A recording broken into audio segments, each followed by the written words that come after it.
Airdrops are one of the craziest things about the entire crypto space. Think about just being an early user to an application and then getting rewarded with thousands of dollars in free cryptocurrency. This has happened to me several times with applications like Uniswap, ENS, 1inch Exchange, and so much more. I know some of that sounds too good to be true, like it might be a scam, but it's 100% legit because you have all these different crypto projects that are trying to release new tokens. And the playbook for doing this is to reward early adopters who have actually used the application so that you can bootstrap a healthy ecosystem. In this video, I'm going to talk about a brand new opportunity with the Arbitrum platform that is likely to do an airdrop in the future, in my opinion, and how you can position yourself for this. So before we get into that, if you're new around here, hey, I'm Gregory, and on this channel, I turn you into a blockchain master. So if that's something that you're interested in, then smash that like button down below for the YouTube algorithm and subscribe to this channel.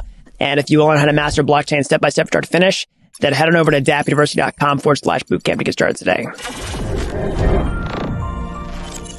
All right, so let's talk about how to get in on this potential Arbitrum airdrop. So let's kind of set the stage for how these crypto airdrops work in the first place. Let's use past examples. So let's talk about the Uniswap airdrop, for example. That was one of the first major airdrops that kicked off this whole strategy, where basically you get people who have actually made transactions on the blockchain with your application, and then you take a snapshot of that, and then you airdrop tokens to, people who have done that. So the playbook is basically trying to figure out who does not have a token yet and then start doing transactions with that technology. Because in many ways, it's sort of like the idea that whoever doesn't have a token yet is probably going to have a token.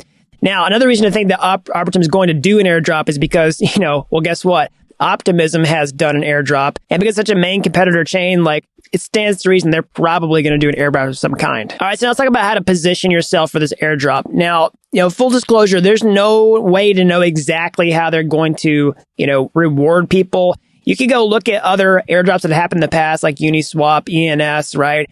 And you can also look at recent ones like Optimism, because they're starting to get kind of advanced in how they do some of these things to, filter out people who are just airdrop farming. But I'm going to give you some ideas. So first and foremost, you want to get onto the network and start doing some transactions so that you can, use dApps and stuff like that. So the main way to do this is by using a bridge. So this is just some technology that lets you connect your MetaMask wallet and take funds. So in this case, like cryptocurrency like Ether, for example, and then move them over to the Arbitrum ecosystem. So you need a MetaMask wallet. You need to go to bridge.arbitrum.io and use it. So I'll talk about that later in the video. I'm just going to give you the high-level overview for now. If you want to practice this, I highly recommend doing it on a test network first before you do the mainnet. And of course, don't bridge any funds that you can't afford to lose, because there's always risks associated with using bridges when you're getting on these ecosystems, okay?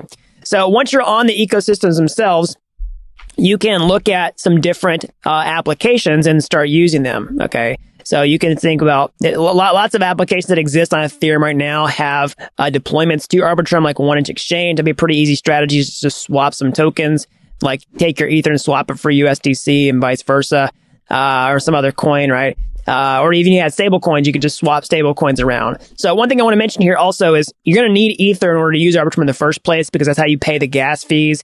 That's the whole beauty of layer twos. Like they're meant to help Ethereum scale, and you need Ether to continue paying the gas fees in those ecosystems. So even if you decide to swap stable coins around, you still need to, pay with Ether for gas fees, but the fees are a lot cheaper than the Ethereum network once you're on the ecosystem itself.